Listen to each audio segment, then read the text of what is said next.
By the way, we're going to do a little mix today. Ready? I want to thank Jake for his technical assistance. It's on? Thank you very much. Good morning, everybody. This week's Parshat Vayelech. It's also the Shabbos before Yom Kippur. So we're gonna talk about both things in the Parsha and Yom Kippur. We welcome everybody to the Parsha breakfast. Everyone enjoy. The first pasuk, Vayelech Moshe, Vayidaber Tzadvar Vayelech Kol Yisrael. The name of the Parsha is called Vayelech, and we all know that Vayelech he went. The question is, where did he go? Right? Usually, every time that's it, every Parsha starts Vayelech Moshe. It says Vayidaber Moshe, Vayidaber Moshe Bnei Yisrael, Vayidaber Moshe Bnei Yisrael. Moshe, what's the Vayelech? Where did he go? The Ibn Ezra says that he went to every Shevet and every tribe, to tell them that he's going to pass away and they should not be afraid, and to strengthen their hearts about Yeshua. Yeshua is going to be the next leader, and so on and so forth. So there was a great sensitivity, according to Ibn Ezra, in Moshe Rabbeinu, in understanding that he's about to pass away, and in wanting to make, and there's always a concern when the leader, such a leader, passes away, that void, that vacuum. People will question: will they be honest to the new leader? How will they live in the future? Will they be running scared and feeling that it's really terrible? As we find, and therefore Moshe Rabbeinu went to strengthen them and to tell them it's going to be all right. Don't get so nervous. And also we see a big thing. There's a lot of machlokas, a lot of problems we have in the world when there's a new administration, and when the new administration, when the people don't take well to the new administration, and when things aren't clear who's in charge, and so on and so forth, that's where there's a lot of issues, a lot of problems. So Moshe Rabbeinu was very clear, and clear cut on exactly what's going to happen, Yeshua's going to take over, people should be under control, and there should be a smooth transition. We find also by the Egel, if you notice, that it says, the question says, Saru Mahed, the Jewish people turned very fast away from Hashem right after, and they got the Torah, and then right after they got the Torah, pretty much 40 days later, they already made a golden calf. How did it happen that they went so fast from receiving the Torah to creating this golden calf? So Chaim Shmulevitz writes, because they felt they were leaderless. They felt, as you know, the Drashim talk about the idea that maybe they saw Moshe, the Satan might have created the picture in their of Moshe Rabbeinu being Nifta. They thought there's no leader. The leader said Moshe Rabbeinu was their leader. He said, "I'm going to come back after 40 days," and they made the wrong calculation, and he wasn't back. So they felt leaderless, and they got scared. They're running scared. They're looking. They're going wild, and they go ahead and they create this ego. So therefore, Moshe Rabbeinu obviously learned from the past. The key in life is to learn from the past, which really we're in the days of Shuvah now. You make mistakes. Sometimes people make mistakes. Maybe everyone don't want to make mistakes. Make mistakes. The main thing is to learn from the mistakes of the past and then build on it, not to make the same mistakes in the future. So therefore, the Ibn Ezra says that's what the Vayelech Moshe. Moshe went to speak to every tribe and to tell them not to be afraid, and so on and so forth. And by the way, this week's Parsha has mitzvah number 612 and 613 are in this week's Parsha. We're going to discuss them. Mitzvah number 612 is the mitzvah of Hakel, and the mitzvah 613 is writing a Sefer Torah. So, in Perek Lamed Aleph, Pasuk Yutes, we have the mitzvah of writing a Sefer Torah. According to the Rambam, this is the source of writing a Sefer Torah. And it says, "V'ata kisvu lachem es hashira azos." I want you to write the shira v'lamda es b'nei Yisrael, and to teach to the b'nei Yisrael. Siman b'fihem v'lamantia li hashira azos le'id b'nei Yisrael. I want you to write it. So the Torah writes the idea of writing the Torah and also teaching the Torah. So keep that in mind as we're going to explain. So there's a beautiful Sefer Chinuch. Sefer Chinuch, I think this is a classic Sefer Chinuch, where he writes, every person, every man has an obligation to write a Sefer Torah for himself.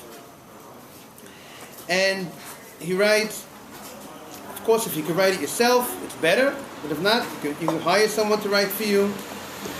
And what's the reason for this mitzvah? Why does every person, every man has to have a Sefer Torah? We're going to have a lot of Sefer Torahs around, right? I mean, how many Sefer Torahs do we have now? But every person will have his own Sefer Torah in his house. What's the reason for it?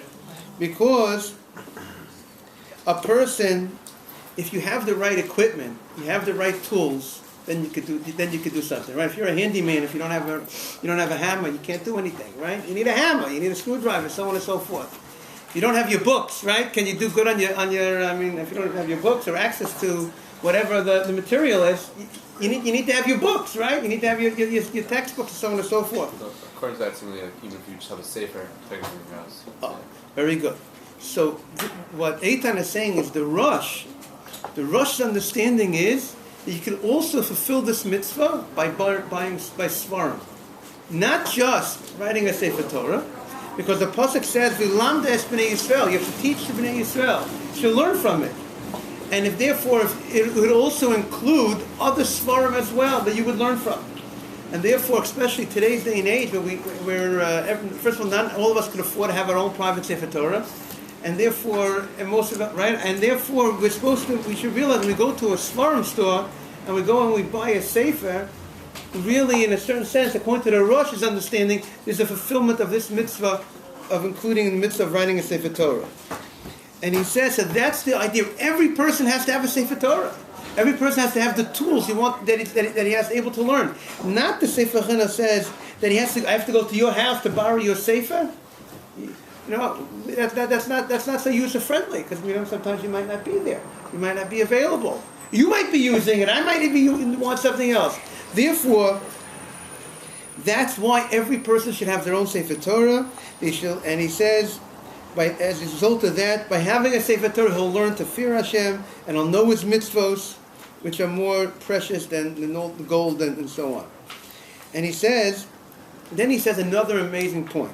Even if someone's father left him a Sefer Torah, right? The father, after 120, the father lived to 120, like Moshe Rabbeinu, 6 Parsha, right? He's Me'eh V'esem Shana, he's 120, he lives to 120, and he leaves over a Sefer Torah.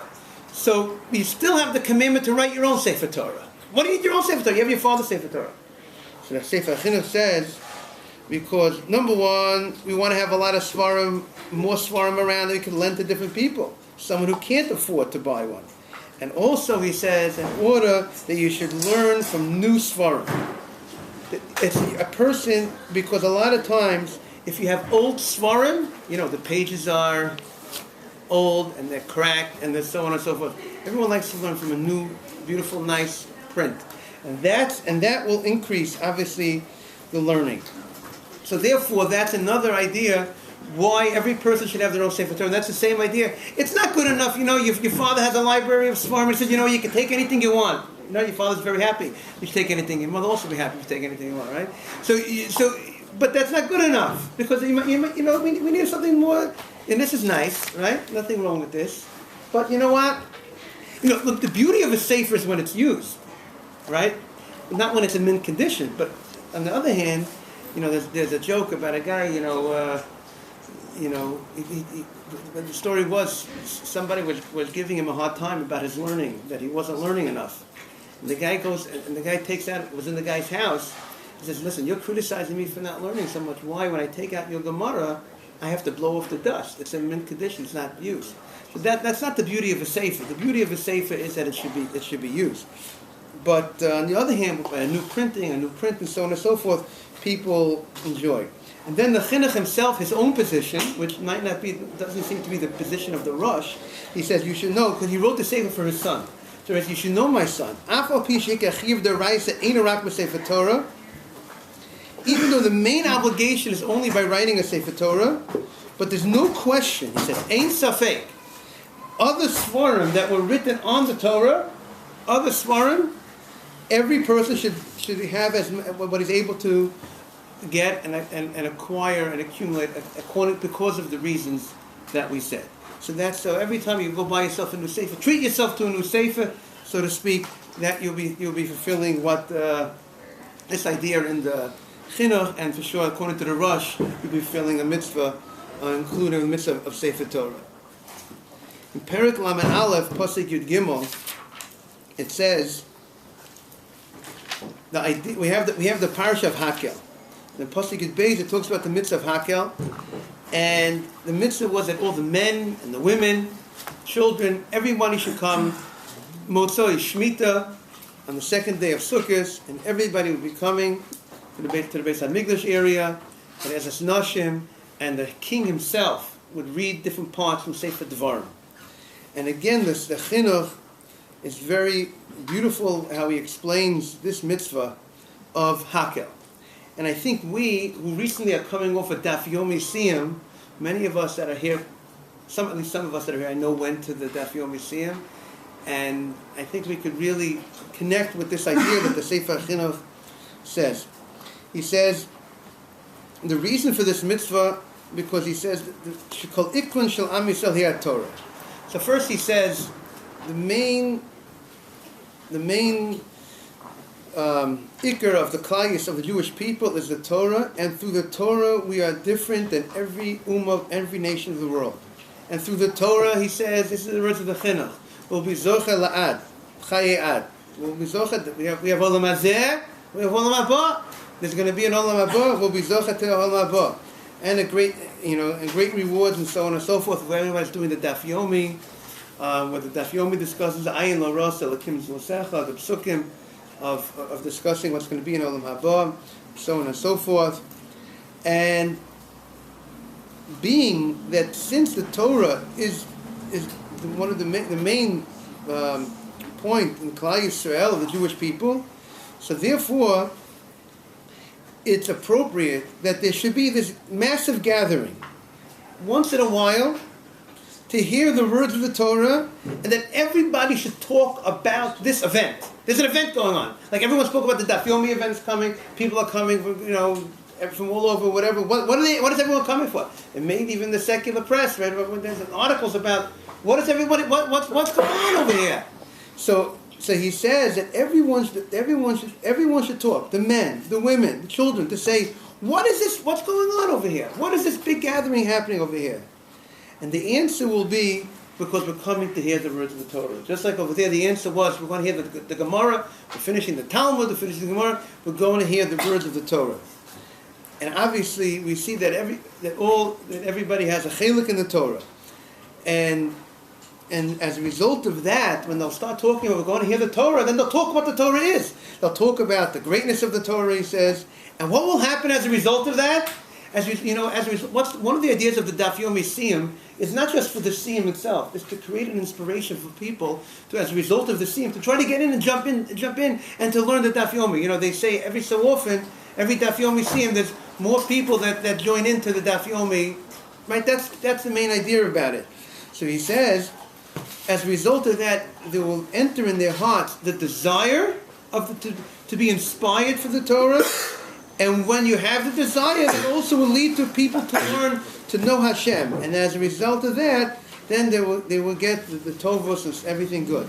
So that's the idea that the Sefer Chinuch says about the Daf Yomi, the idea of the Daf Yomi, about the idea of Hakel, of everybody getting together. Now I think, we don't have to just wait for the Siyum Hashas, the next Siyum Hashas.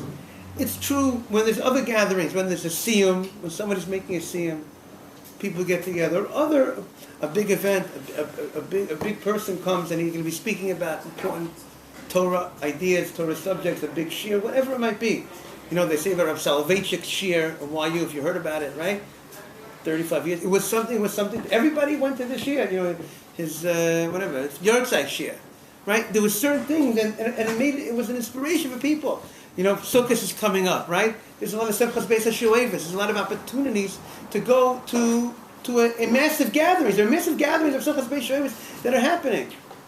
When I was your age, I used to go. I have to do more of that. I still go. But this is something that's inspiring. It's an opportunity. There are opportunities in life that we could get the ruach or the spirit from the same idea of what the hakel. Maybe not on the same level, but we could definitely get a certain taste of it. In Perek Lamed Aleph, Pasuk Gimel, the Orach Chaim HaKadosh says, you brought the children. The Pasuk says about the children that were brought to the Hakel. And the point of the children, the Pasuk says, B'nei Asher lo yuda, they'll hear, v'lamdu liyiras Hashem Elokeichem. they will learn to fear Hashem, and it's an asnachta, then the Parsha says, Kol hayomim. All the days of Sha'atim Chayim al Adama, Sha'atim over Yad Neshama. So the Ohr HaChaim says, you could also darshan, Kol hayomim. To read it, the children will learn to fear Hashem Kol hayomim. All the days. What does that mean? So the Ohr HaChaim says, when you start the children off when they're young, and you train them, you put them into such circumstances, you bring them to a place, to this amazing event, even though they're children, but you bring them to this amazing event, and as a result of that, it's going to be inspiring. As a result of that, when you train the children when they're young for fear of Hashem, then it remains for them the Yirah Shamayim their whole life. So that's something. That's a thing that people have to realize. Have the importance of training. When you build your houses, B'ez Hashem, you have to realize. Everyone has to realize, how you train your children from the beginning. A lot of times, sometimes people say, they'll sacrifice some of the education for their. That might be shocked. The Snachta doesn't really prove that it's separate, because the Snachta just means that Kol Hayomim is closer to Asher Atem Chayim al Adama. It might still be close. It still might be connected to going on. Yirah Hashem Elokechem. Very, very good. A lot of times, the people make job, career decisions and so on and so forth. A lot of times, sometimes people say, when the children are young, it's all right if I don't send them to a certain type of Jewish school that's appropriate for them, because they're still young. When they get older, then we'll move out. We'll go to a town where there's many more yeshivos. But really, we see here that people have to ask themselves: are they going to be getting that fear of Hashem, the Yirah Shamayim, when they're young? Because if they're not going to get it when they're young, when they get it when they're young, it's very easy to stick with them, as they get older. So that's something that people have to ask themselves. I just want to say just a little bit regarding Yom Kippur. First of all, there's a mitzvah on Erev Yom Kippur to eat on Erev Yom Kippurim, and there's an interesting discussion in the Minchas Chinuch. There's an interesting discussion. What do you need to eat on Erev Yom Kippur? Do you have to wash and have a meal on Erev Yom Kippur? Well, let's say you eat, but you don't have a meal. Is that good enough or not? So the opinion of the Minchas Chinuch, his opinion is that you don't have to wash. I'll tell you what he says. He says like this: the mitzvah to eat, as the Mishnah Berurah explains, it's a mitzvah min Torah, to eat on Erev Yom Kippur, and so on and so forth. We don't find, he says, we don't find anywhere, only it's a mitzvah to eat. And he says that's the opinion of the Magen Avram, Gabe Purim. And here also he wants to say it's the same halacha. Now, as you know, by Purim, there's also discussion. When you have a Suda on Purim, right, there's a mitzvah of a Suda on Purim. What is the menu of that Suda? Do you have to wash? Do you have to have bread or not? That's also machlokas in the poskim. And so he quotes the opinion of the Magen Avram. And the Magen Avram says you don't have to wash. Now there are opinions. I think there are Aruch HaShulchan. I didn't really look at it. I think by Purim, I think he says the Suda you would have to wash. Aruch HaShulchan I think says by Purim, and we have to look up what a different person would say over here.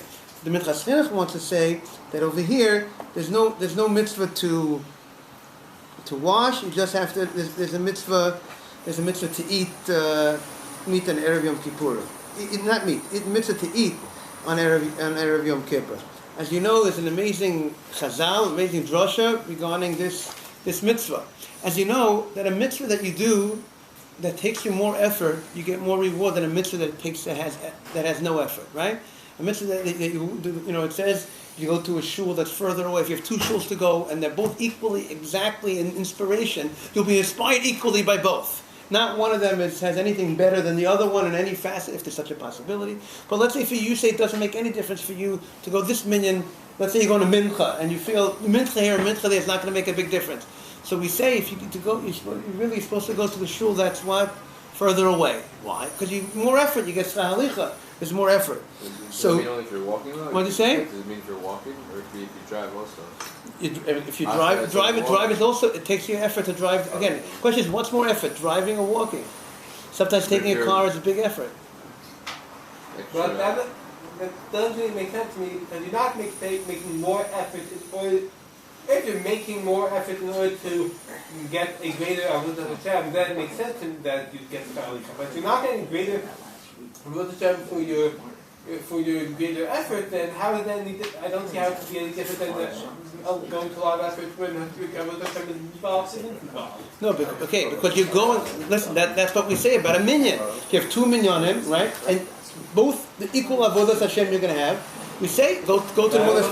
Okay, because you're still making an extra effort in going towards that performance of that mitzvah that you're going to do. But the Chazal say that the pasuk says the pasuk was written in a way. The Gemara says to give you reward, the Gemara brachas and yuma, that it should be when you eat on Yom Kippur, on Erev Yom Kippur, in the eyes of Hashem as if you fasted. What's the idea? Just give me a mitzvah. Just give me a mitzvah that I should eat Erev Yom Kippur. That in itself is a great thing. I'm getting a mitzvah for eating. One of the easiest mitzvahs to do is to get a mitzvah for eating, right? No big shake to get a mitzvah for eating. Well, why does the Torah tell us not only do we get a mitzvah for eating, but the Torah tells you that not only you're going to get a mitzvah for the eating, you're going to get a mitzvah for the eating as if you fasted, because that's the racham of Hashem. The racham of Hashem is that He wants to. Number one, why does He tell us to eat Erev Yom Kippur? One of the reasons is some want to say tell us to eat Erev Kippur is in order that it should be easy for us to fast. So we want to make sure that everyone's going to hopefully do well on the fast. No one should really get sick from the fast. Therefore, Hashem instructs us to eat. That could be one reason for eating on Erev Yom Kippur. But it's the racham of Hashem that He goes ahead and gives us reward as if we fasted. And really, that idea of rachamim, I think maybe, is really what tshuva is all about. The tshuva, that idea of doing tshuva is also about rachamim. That Hashem gives us, that Hashem has mercy on us, and He gives us the opportunity of doing tshuva and making up for everything. We're just going to conclude with, I think it's very important for everyone, if you get a chance, before Yom Kippur, to read the Chayei Adam. The Chayei Adam, she has an amazing piece on Erev Yom Kippur. If you want a beautiful shmooze for Yom Kippur, I think it's very appropriate. And there, the Chayei Adam lived around about 200 years ago. He writes about many of the things that a lot of things that haven't changed, but things that people have to go ahead and improve on. And he says over there, just this point, so a lot of people make the mistake, and they think that they only have to. Many people make a mistake. They think they only have to do tshuva from serious averos, avodah zarah, gilui arayis, shvichas dam, mechil Shabbos. He says that's a sheker muchad, 100% false, because there are sins that people constantly do that are even more chomer. And he talks about lashon hara. He says, people are not so careful in being careful what they speak. He talks about people curse. People curse in Yiddish, other language. They would curse. They would say Yiddish expressions, and they would say, they're over on, and they would somebody say, they would use Hashem's name in Yiddish, and that would be the Issa the Losa say of cursing, using Hashem's name. Actually, it's only a lot of futures Okay, we're talking about cursing. If you cursing, he says Mekala Atzmo. He also says if a person curses himself or curses his friend in Yiddish or whatever, and also he says, what about all the davenings and the brachos? How many times a person makes he's not concentrating what he's saying without kavanah. So people embarrass people, and so on and so forth. So these are some of the things that people have to go ahead. And he says, "Bittul Torah, Talmud Torah, Keneged Kulam." He says, and the avera of not learning, the avera when people have the opportunity of studying Torah and they don't study the Torah, that's Bittul Torah, and that's Keneged Kulam. So they think Yerushalmi like that. And then I'll just end with the 2 lines that he says: Ki harichuk min haTorah. If somebody is far away from Torah, he's distant from serving Hashem. Therefore, he says beautifully, we say in davening, we said this morning, Hashivenu avinu l'sarasecha v'karvenu malkeinu l'avodasecha. Return us to your Torah and bring us close to serve you and doing tshuva. The more we study the Torah, that's how much we'll be closer to Hashem. And that's really we have the Torah today. we have the opportunity, and this Aveira of Bittul Torah is a very serious Aveira, and hopefully, Bez Hashem, every person has to will ask themselves what the Chayodim is saying, how can I increase in my Torah learning, and what will happen immediately, and the domino effect will be, increasing the Torah learning will automatically increase in the service of Hashem and Teshuvah. I want to wish everyone good Shabbos and Gemar Simatov. It should be a beautiful year for everybody. Everyone should be very successful and everything. Thank you very much. We have a Zimun. Do we have a Kohen in the house?